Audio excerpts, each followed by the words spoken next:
Okay, today's problem was sent in by somebody on the internet, and they are telling me they can't get their nuts off their KTM 65 barrel because the spanner doesn't fit.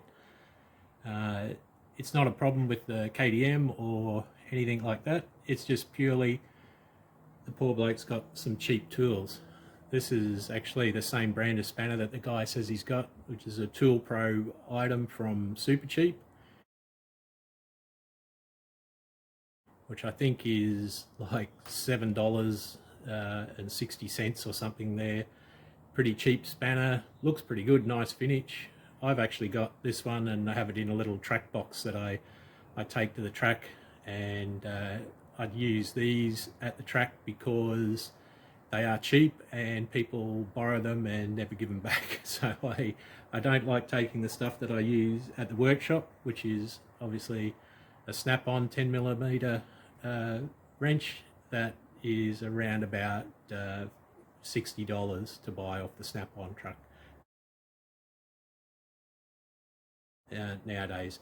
This one I've actually had here in my toolbox since 1992. I engrave a little mark on them to remind me when I got them and how long I've had them, and also to repossess them when people borrow them and don't give them back. But back to the problem.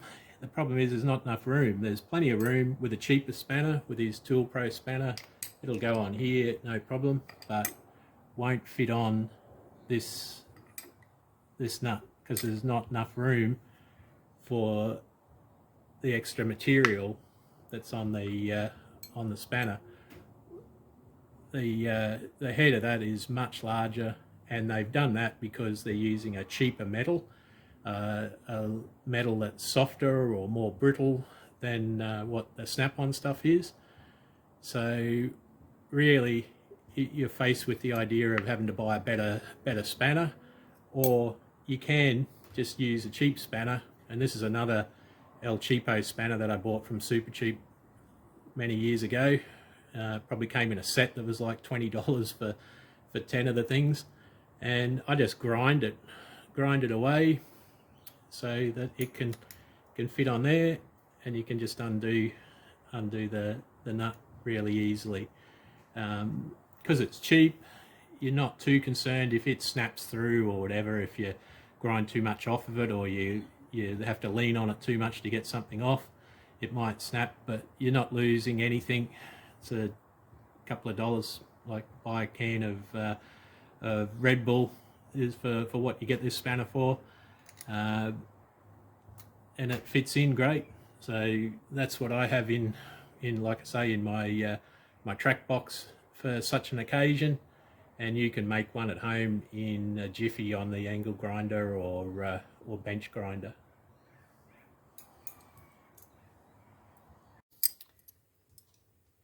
And here's an example of the difference. See, that's about 2 or 3. It's about 3mm thick. This one here, just a little bit over 2mm. So we've got to take about 1mm off of this to make it usable on that KTM 65.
Okay, we've ground that up, and now it's about the same size as this. The wall thickness is a little bit thinner. I've probably taken a fraction more than I wanted to off, but it's around about the 2mm mark, and that'll be completely usable.